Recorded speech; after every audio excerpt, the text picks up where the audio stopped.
The Dallas Cowboys broke the #1 rule, and it won them this. So we're going to be going through that and 3 other stories in today's video. So make sure to like this video, and if you want more Dallas Cowboys news content like this, make sure to subscribe to the channel by hitting that red button down below. The first story is Dallas Cowboys are breaking the unwritten rule by doing nothing this offseason.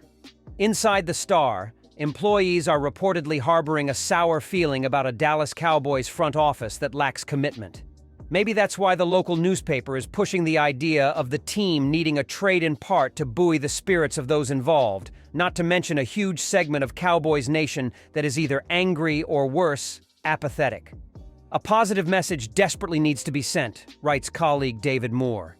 In the coming days and weeks, Jerry and Stephen Jones need to engineer a trade. I've been down this road many times, and almost always my response to this concept is a sarcastic one with my reference to the do-something club. No team ever needs to make a trade just to make a trade, and no team ever needs to make a trade to pacify its fans. Those are 2 awful ways to run a franchise. Those are 2 ways to be a loser of a franchise. But the Cowboys' situation might be a bit different. First, the Dallas News story regarding that lack of commitment thing is extremely bothersome. Are there disgruntled employees in every organization? Sure. In a Jerry Jones-run organization? Of course. Do they go whispering about their unhappiness on the record to the local newspaper a few weeks after a 12-5 campaign and many months in advance of the next season? Rarely. Which means this particular problem is an acute one. Furthermore, Moore is semi-specific when he calls for a trade that approaches or exceeds what did with Gilmore and Cooks last season. Indeed, those were sharp trades. Good guys, good players, good value. The Cowboys weren't just shuffling deck chairs, they won those trades. So, the DMN is onto something here. Adding linebacker Eric Kendricks while saying goodbye in one form or another to Tyron Smith, Tyler Biadasz, Dorrance Armstrong, Dante Fowler, Neville Gallimore, Noah Igbinoghene, Michael Gallup, and Leighton Vander Esch is more than just a mathematical deficit. And so is the big fibs about owner Jerry Jones' team being all in. One team source even admitted, probably accidentally, that Dallas is happy to be taking calls from any free agent who might want, in a sense, indicating that it's not Dallas that is the initiator of such calls. The Cowboys roster is substantially worse than it was a week ago. It seems worse, too, than the roster of NFC foes in Philadelphia and San Francisco and maybe Detroit. Green Bay has a playoff win to suggest it's better than Dallas. The Rams, Bucks, Falcons, and Seahawks are all feeling pretty good about themselves.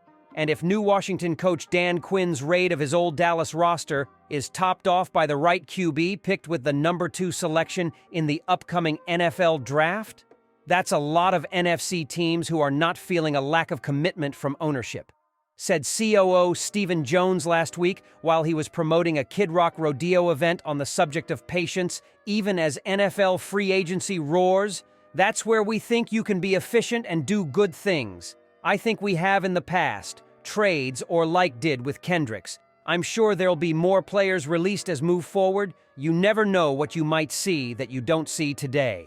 What people involved with the Cowboys, team employees, media, and fans is an effort to stay atop the NFC heap.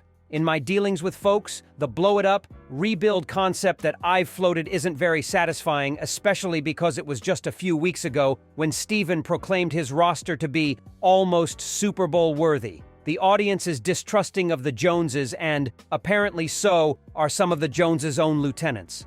And the only people laughing are doing it at the expense of America's team. Do something? Nah, that's still not enough. Do something to make the roster at least incrementally better? That's easy to do. And given the dark cloud hanging over the Star, it cannot come soon enough. The second story is the Dallas Cowboys free agency has the NFL confused. Free agency isn't even officially a week old, but it feels as if the 2023 NFC East champion Dallas Cowboys have been left behind. Left tackle Tyron Smith has agreed to join the New York Jets. Center Tyler Biadasz and defensive ends Dorrance Armstrong have decided to follow former defensive coordinator Dan Quinn to the Washington Commanders. The team's leading rusher the past 2 years, Tony Pollard, is now with the Tennessee Titans. Dallas released linebacker Leighton Vander Esch, who then announced his retirement, and wide receiver Michael Gallup. the Cowboys have signed one free agent, linebacker Eric Kendricks, and re-signed cornerback Jordan Lewis, running back Rico Dowdle, and special teamers C.J. Goodwin and Trent Sieg. As for the rest of the NFC East, the Philadelphia Eagles have added running back Saquon Barkley, linebacker Devin White, defensive back C.J. Gardner-Johnson, and defensive end Bryce Huff, although stalwart center Jason Kelce and defensive tackle Fletcher Cox retired. The New York Giants traded for pass rusher Brian Burns, added to their offensive line with John Runyon and Jermaine Elwemunor, and signed Drew Lock to push Daniel Jones at quarterback. In addition to the ex-Cowboys, the Commanders added running back Austin Eckler, linebacker Bobby Wagner, linebacker Frankie Louvu, safety Jeremy Chin, and guard Nick Allegretti, among others. If anything, the NFC East competitors have closed the gap on Dallas. Perhaps the Eagles have surpassed them, although it has to be noted again and again the NFC East has not had a repeat division winner since 2003 to 2004. None of this should be a surprise. Even if the Cowboys had ample salary cap space, they just won't be major players in free agency. I've always been of the ilk that in this first couple of days of free agency, you pay good players like they're great. You pay average players like they're good, and so on and so forth. Cowboys Executive Vice President Stephen Jones said, "Because the market's inflated in our mind." That's one opinion. The way I look at things, too. I've always said it, player acquisition is 365 days a year. It's not just the first or second or third day of free agency. Jones has said something like that for years now, and it's almost as if nobody wants to believe him. Dallas had long desired to keep its own players rather than get heavily involved in free agency. Last year, the Cowboys paid up to retain All-Pro cornerback Trevon Diggs and right tackle Terrence Steele. This year, they drew lines on how much money they could pay Smith, Pollard, Biadasz, and Armstrong, and did not budge. The departures might not be over. Defensive tackle Jonathan Hankins might leave.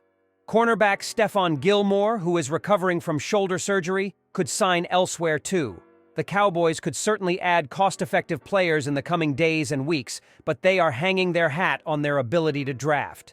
Since Vice President of Player Personnel Will McClay took over the draft in 2014, Dallas has had 13 draft picks named to at least one Pro Bowl. "It's not frustrating because it means we've done a good job with the draft," Jones said, adding, "That's a sign in my mind that our organization will, and the scouting department and the coaches that have been through here, we've done our job of developing players." The third story is Cowboys finally signed top remaining running back to one-year contract. To start of the week, the Cowboys' #1 running back was 2023 sixth-round draft pick Deuce Vaughn, the 5'6" spark plug who had just 40 yards on 23 attempts last year. By the end of business on March 18th, though, the Cowboys made a move to keep the team's top remaining running back in place, re-signing 26-year-old fifth-year veteran Rico Dowdle to a new contract. Dowdle, according to a report from the Dallas Morning News, signed a one-year deal worth $255 million. He had 89 attempts for 361 yards and 2 touchdowns last season. According to SpotRack, Dowdle's market value was estimated at $2 million per year, and the site had him in line for a 3-year, $6.2 million contract. Dowdle took considerably less, which has been the Cowboys' standard throughout free agency. They entered this offseason looking not to acquire talent that can push them over the hump in the postseason next winter, but to find the most rock-bottom deals they can find as they contemplate new contracts for Dak Prescott, Micah Parsons, and CeeDee Lamb. The Dallas Morning News' Michael Gelkin reported on X, RB Rico Dowdle has agreed to re-sign with the Cowboys. One-year contract is worth $255 million, including $200K signing bonus, a person close to situation said. While bringing back Dowdle is a welcome move among Cowboys fans, the context in which the move is happening is not so welcome. Entering free agency, it seemed that if the Cowboys were to find a way to upgrade the offense, running back would be the spot. Tony Pollard struggled last year, and the team could have pursued some of the biggest-name halfbacks on the market: Derrick Henry, Saquon Barkley, Josh Jacobs, Aaron Jones. Instead, owner Jerry Jones and his front office twiddled their thumbs as the top RBs came off the board. Pollard bolted for the Titans at the opening of free agency. The Cowboys responded with a shrug. It quickly became clear that the strategy at running back was not to re-sign Pollard or land a top name. The strategy always was to sit back and land a starter as a rookie in the NFL draft. There will be plenty of options available in rounds 2 to 4, but the Cowboys run the risk of whomever they draft simply not being up to snuff in the NFL. But now, there's always Dowdle. Though he is number 1 on the depth chart now, he is expected to work as a backup once the season gets rolling. In 4 seasons to date, we have seen Dowdle for the Cowboys only in short stints. He was an undrafted free agent out of South Carolina in 2020 and stuck on the roster as a rookie, playing special teams and tallying 7 rushing attempts as the third stringer behind Ezekiel Elliott and Pollard. A hip injury torpedoed his 2021 season, though, and an ankle injury limited him to 5 games in 2022.